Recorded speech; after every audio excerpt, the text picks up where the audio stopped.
We have the Commissioner and Secretary Searles with us, and just wanted to start out by making some important notes about the continuing challenges with flooding. As many of you Vermonters know, this water is trying our tenacity, our patience. I'm extraordinarily grateful to all Vermonters for the way that they've dealt with the crisis that we're facing together. Right now, the flood levels at the lake have risen to 103.21 feet, which, as everybody knows by now, is well above flood level. And we are now declaring a state of emergency across those regions of the state because of continuing water levels that are rising. We're calling a state of emergency to allow us to bring in additional equipment, particularly in the islands. We're concerned that the islands may well be isolated from vehicle traffic, as well as to help us deal with the crisis. So this is where we are. As you probably know, there have been 595 homes in Vermont that have been damaged. 3 of them have been destroyed entirely. We have road crews and municipal crews working overtime to try and shore up crumbling roads. We have tremendous concern right now about Route 2 and about Route 78, 3-mile stretch of Route 78, as well as many other roads across the state. I just want to remind Vermonters as we face this challenge that since the lake is really, let's put it this way, the mountains and the hills and the rivers and the brooks leading into the lake are serving as a funnel for all the water that continues to fall. We have a ways to travel yet.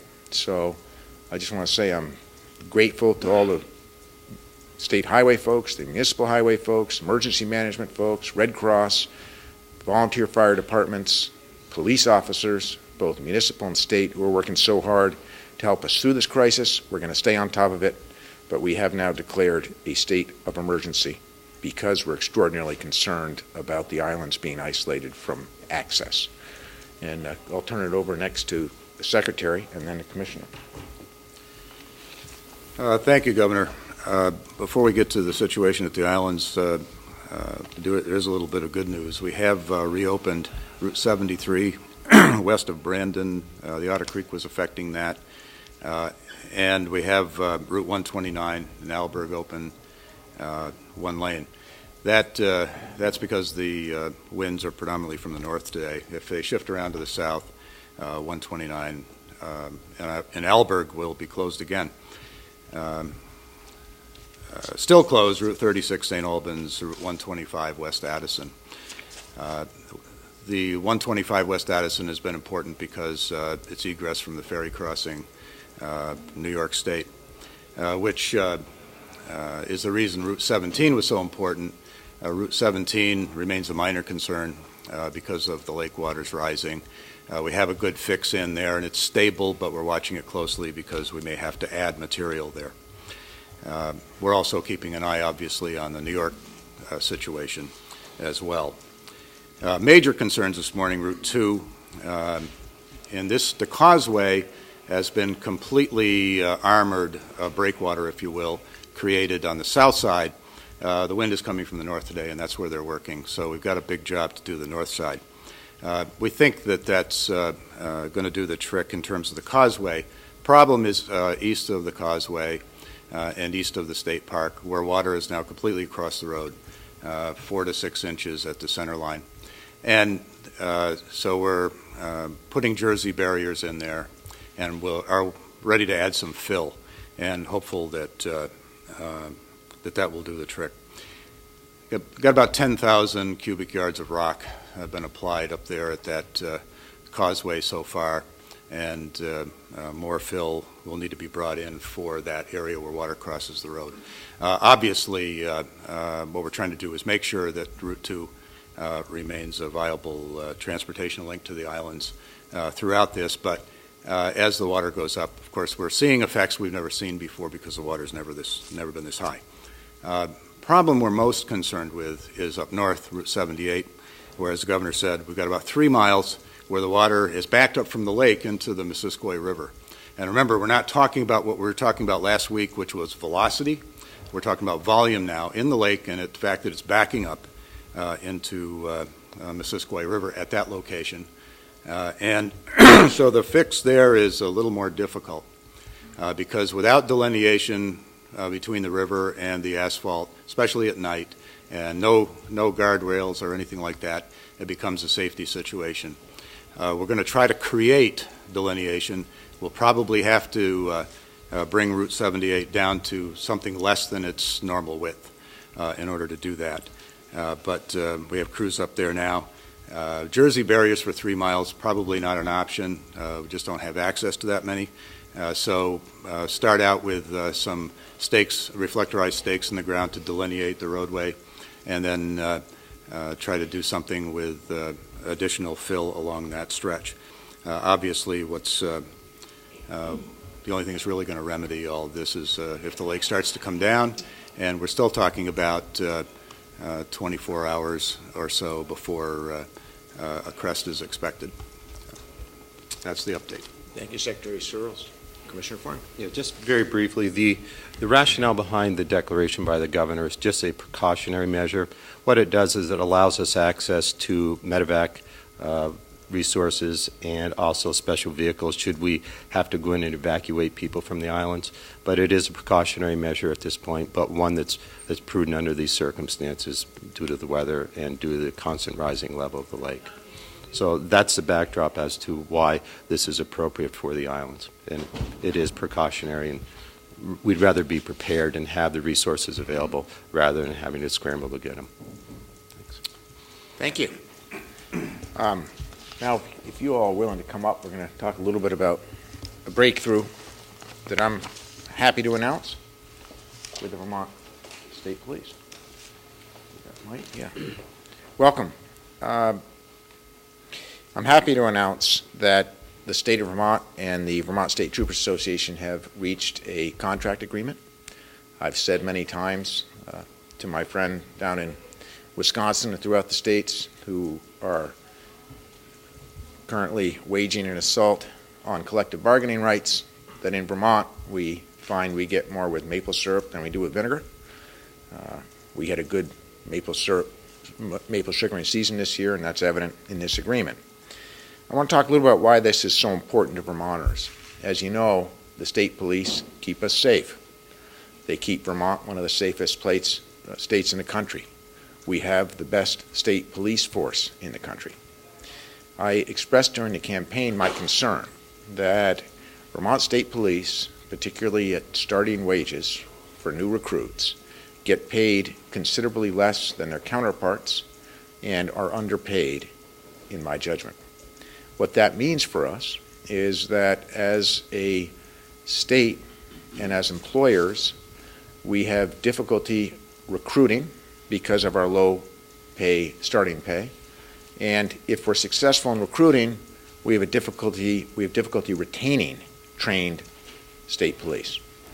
What's the issue? The issue is that our state police start at a wage right now of roughly $14.54 an hour. $14.54 an hour to take a job where you risk your life every single day. Folks around us get about 50% more starting pay. Other New England states pay about 50% more on average than Vermonters get paid. So this new agreement will bring it's a 2-year agreement, and the part that's so exciting for me is that it will bring our starting pay closer to $17 an hour. In fact, it will be slightly higher than $17 an hour. That gives us the tools that we need to ensure that we recruit great talent and that we retrain great talent once we recruit it. So I just want to thank Mike O'Neill from the Vermont State Troopers Association, the Commissioner, Kate Duffy, who conducted these negotiations for us, for all of your great work, and just say that this is yet another example of how, when working together as a team, not with confrontation, but with respect and dignity, you can get great things done for Vermonters.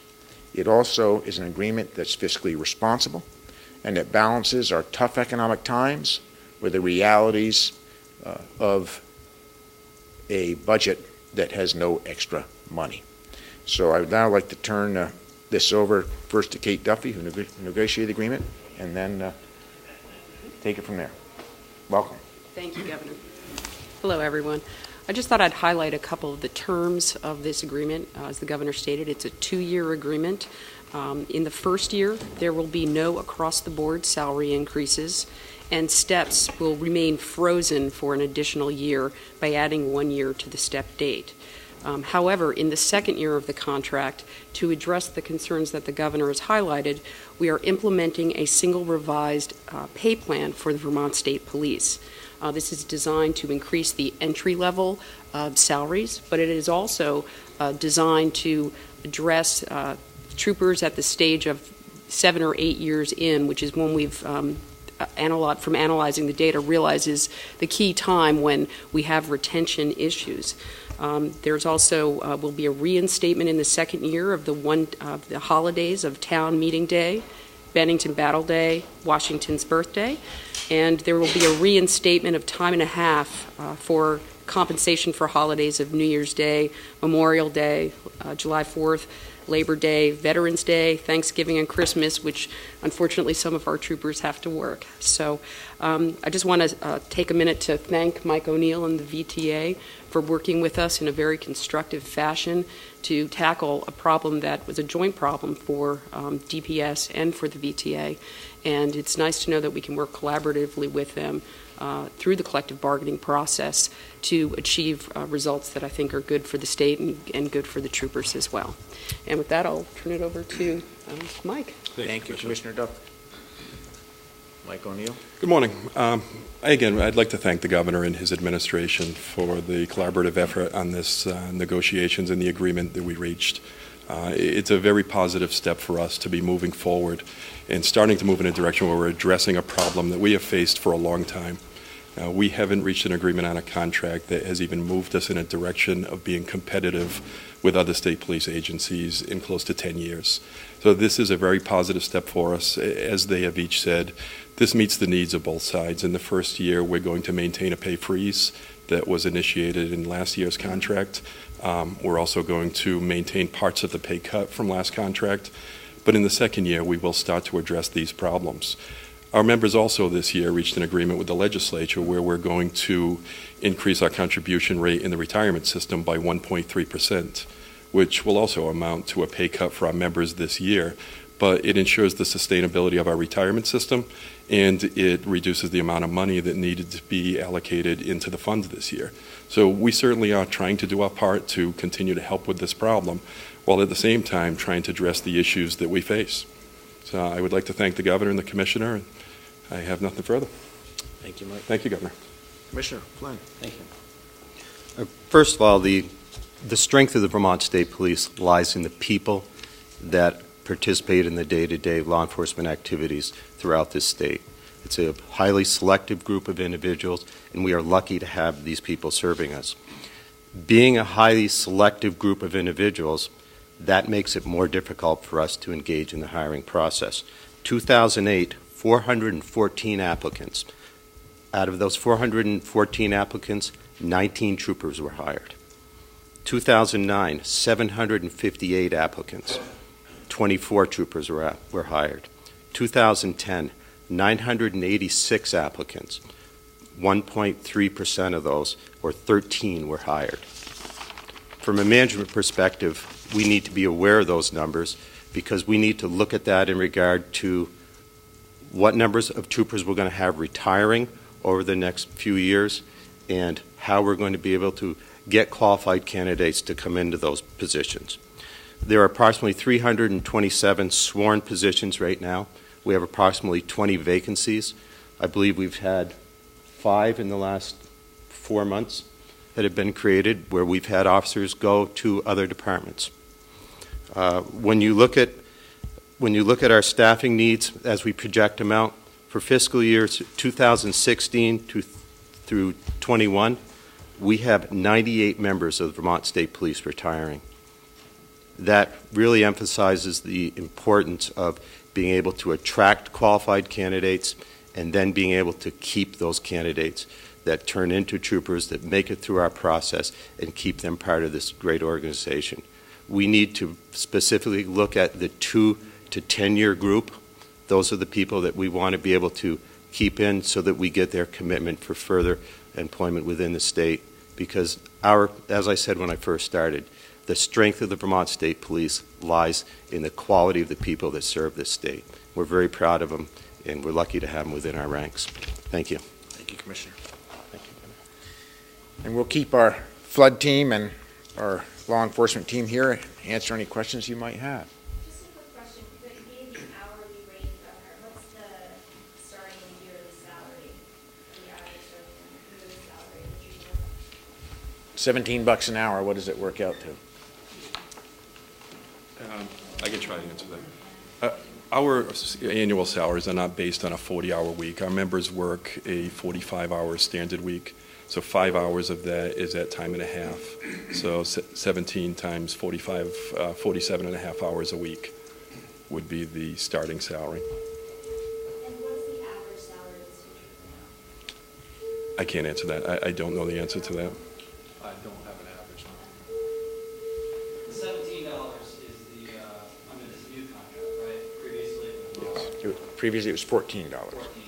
And Governor, you mentioned that New England states are 50% higher On average. Is that a starting, 50% higher for the starting rate or just? That's correct. And there was a study that was conducted that we'd be happy to share with you that basically illustrates what a challenge we have. But, you know, when you hear the commissioner and the team here saying, you know, we've lost 4 or 5 recruits just in the last few months, this is a real challenge. And, you know, when you take a job where when every time you get up in the morning, you know that you're risking your life, that you may not come home to your loved ones, and then you ask folks to do that work at $14 an hour when your neighboring states pay you 50% more, you can understand why we have a problem on our hands. And it's one that we need to address.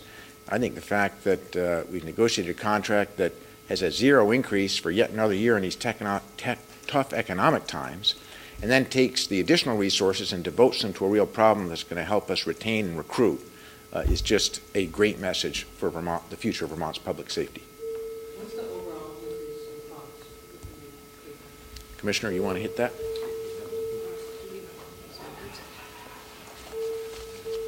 The costs for FY12, which have mostly been budgeted already, will amount to $1.3 million.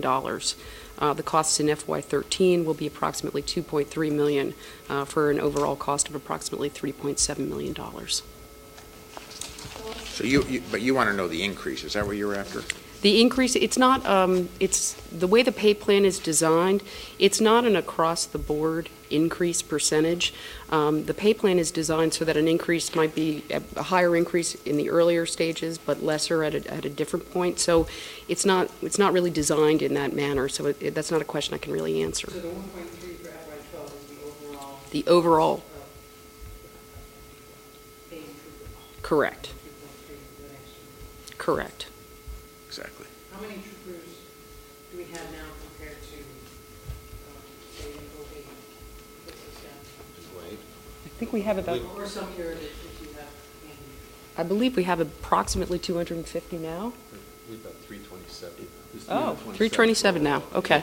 In the Oh, it's in the that's bargaining unit is 250. How's that compare to?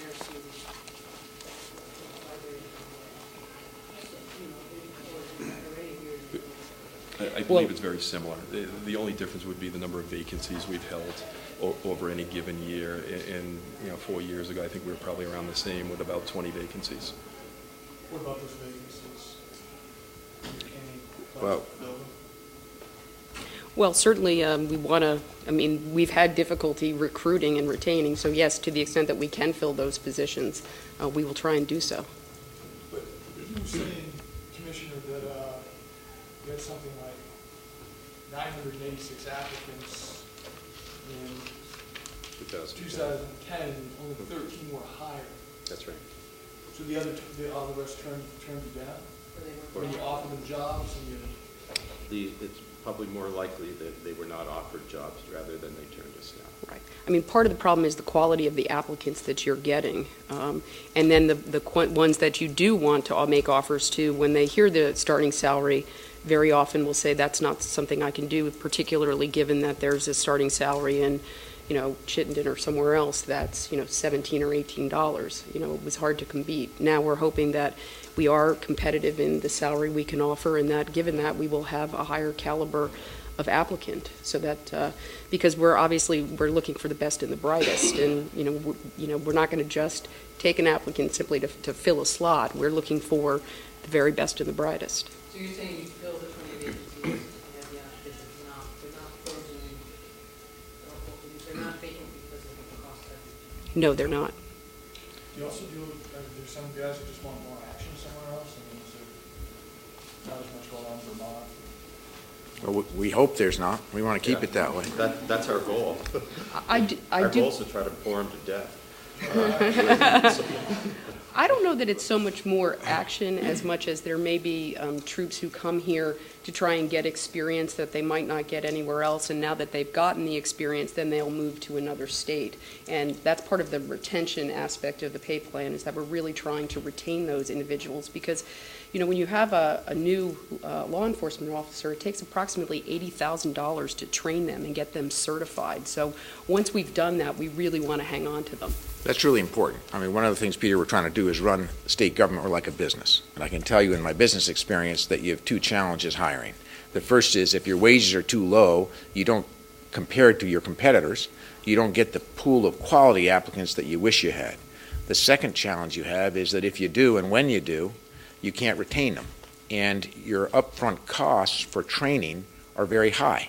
So you hire them, you train them, they're trained, they go get a job in a neighboring state, or frankly for a municipal department, because they pay better than us right now in many cases. And you've made all the investments in training and you lose that investment. So that's our challenge. We're trying to run it more like a business. I think this contract reflects that. Well, that was the number that Mike just outlined. That Oh, was the total, increase. sorry, total budget is I think everything together, it's about 90. roughly 96 million. So are in year two, the salary increases or the hourly wage increases are skewed to the Lower end. of the scale? That's right. Does everyone get a raise? Everyone gets some increase in the second year, but the agreement, which I think is great for Vermonters, gives a disproportionate share to the new recruits. Where does the medevac equipment come from? Why would we do this? Come on over to the mics, Keith. So if you declare a state of emergency, where's also all this equipment that's suddenly available for you? We have other resources that we can draw on within New England, and there are certainly federal resources that we can draw upon. Depends on our identified need and the urgency of the need that we can look to. Is anybody, do you anticipate evacuating anybody? At this point, we're hoping that we don't have to. It depends. The lake is going to tell us whether or not we're going to need to or not. Depends on if it continues to rise. It's certainly something that we need to scale up our degree of preparedness for. We're hoping that the lake will cooperate and that doesn't happen, but we want to be prepared in anticipation of this so that we can provide that service in a prepared, planned way rather than having to scramble and do it. Yeah, can I just say a word? I'm just imagining the headlines now. We do not need to evacuate anyone in Vermont. We hope we don't have to. We don't intend to. If we have to, we're going to be prepared. This measure allows us to prepare. We're not evacuating anybody. Would that involve activating the National Guard? We will activate the National Guard if we need to. General Dubey has been extraordinarily cooperative, as he always is, and being ready if he's called. But again, we're hoping that we don't have to. So just to clarify, declaring a state of emergency, the only significance it has, it doesn't bring in money or just Well, let's talk about the money for a sec. We're going to have a team of 5 5 teams of FEMA people on the ground on Monday who will actually be out assessing damage. There's no question that we qualify for federal disaster relief. So what this measure really allows us to do is prepare should we need to deal with an area that is isolated from highway traffic. If I may, there are also some benefits to AOT in regard to doing this, and Secretary Searles can address this. Yeah, there's 2 processes in place here in terms of reimbursement. The FEMA process, which is ongoing, is about local infrastructure. Federal aid roads, the state highway system, if you will, is a federal highway matter, and the state of emergency at the state level essentially puts us in a different status with federal highway and will enhance our ability to get reimbursement for state infrastructure damage and do it more quickly. What is the prognosis? Do you have any expert advice given any about how long this might take? I think Ron, you said it might crest tomorrow, but the lake doesn't drain quickly. Is this a month? You know, that A couple weeks? that's something that none of us can speculate on. And when I started out by saying Vermonters are tenacious, they're tough, they're extraordinarily patient, we work together, but none of us are going to make the mistake of speculating what's ahead. If we have extraordinary wet May for the next 2 weeks, which has been the pattern, we have bigger problems than if it's sunny, dry, and warm. The difference between a lake and a river is that it takes much longer for water levels in a lake to recede under the best weather conditions.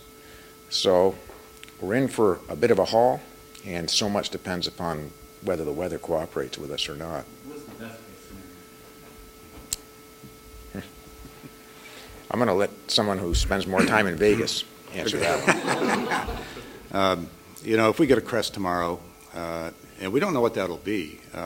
Yesterday we thought the crest would be at 103.2 Friday noon. Well, it's already exceeded that. So, this is all uncharted territory. But if we got what the weather forecast tells us is likely for the next several days, which is essentially dry weather, we'll be able to better tell how long it'll take for the lake to come down. But right now, we don't have any idea. Yeah, close to 600 now. Do any of these people have flood insurance? And how are people going to pay the damage that's been to Cobra and those homes? Yeah, it's absolutely heartbreaking to go out and look at the damage that's taking place right now. And we've all been on the road every day, and we're going to stay on the road offering Vermonters moral support as much as we can and making sure that they're safe. The answer to your question is that not enough have flood insurance. And flood insurance has limited caps in terms of reimbursement. They tend to cap lakefront homes around $200,000 for maximum damage and a lower number for personal property. So only about 18 to 19% of homes on average near the lake have flood insurance.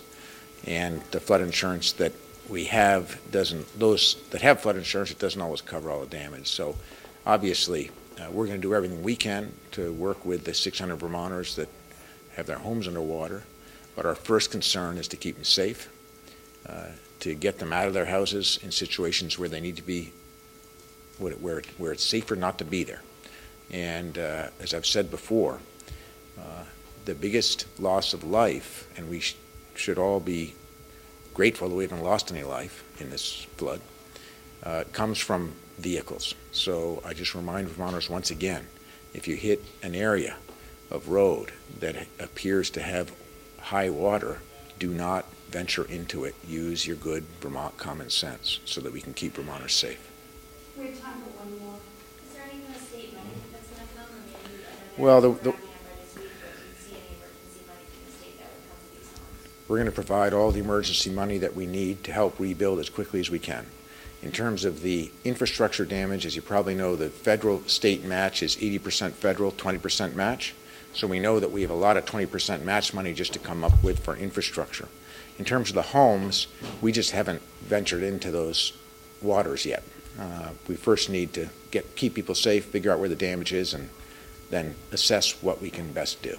Is it unlikely that there would be any state money that would go As you know, the state is not in great fiscal shape, so we're not sitting on a lot of money that we can expend. So what we really want to do is work together with the federal government to get as much federal aid as we possibly can. You say something about the session while you're here, developments over the last 24 hours. Here's one thing. Marijuana dispensary bill probably passed in the House. Something you have a sense of it. Well, I'm always a little cautious to talk about what might be happening in legislative sessions in the last 24 hours. Here's the good news. I think it's likely this is the last 24 hours. I think leadership has done an extraordinary job working on an incredibly ambitious agenda that I put forward in January, working with us as a team to get it done, and doing so in what might appears to be a not only really hard work, but adjourning a week early, which will save Vermonters hundreds of thousands of dollars. So let's keep our fingers crossed, see how it goes in the next 24 to 48 hours, but they appear to be on the road to an early adjournment, having accomplished extraordinary work. When do you think you'll be addressing them? Boy, are you in the pool? I'm not, so this won't affect me. I can't comment because I'm in the pool. No, I'm not really. I don't gamble. But I don't want to handicap it because, as you know, having been president of the Senate, you do have magical ways of making someone wrong on adjournment projections if you wish to. Thank you. Thank you. Thank you. Good to see you.